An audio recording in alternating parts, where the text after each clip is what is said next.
Hello my cuties, welcome back to our channel SS kids TV. ఇవాళ చెప్పబోయే కథ పేరు జింక బద్ధకం. ఒక అడవిలో కొలను వద్ద కుందేలు జింక కలిసిమెలిసి ఉండేది. అందులో కుందేలు చాలా చురుకైందని జింకకు మాత్రం బద్ధకం ఎక్కువ అని జంతువులన్నీ అంటుండేవి. కానీ జింక మాత్రం ఆ మాటకు ఒప్పుకునేది కాదు. ఏం కాదు, నేను కూడా చాలా చురుకైన దాన్ని అని గొప్పలు పోయేది. ఒకరోజు ఇదే మాట పైన జంతువుల మధ్య వాదన వచ్చింది. కొలనకు పెద్దయిన ఏనుగు మధ్యలో కల్పించుకొని, సరే, జింక తాను చురుకైందనే వాదిస్తోంది కాబట్టి దానికి కుందేలుకు ఒక పోటీ పెడతాను. ఒక పెద్ద దుంపను మన కొలను ప్రాంతంలోనే దాచిపెడతాను. దాన్ని ఇద్దరిలో ఎవరు వెతికి తీసుకొస్తే వారే విజేత.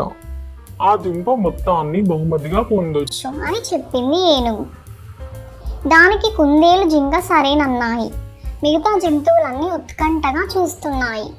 పోటు మొదలు కాగానే కాసేపు గబగబా వెతికిన జింకకు అంతలోనే విసుగొచ్చింది.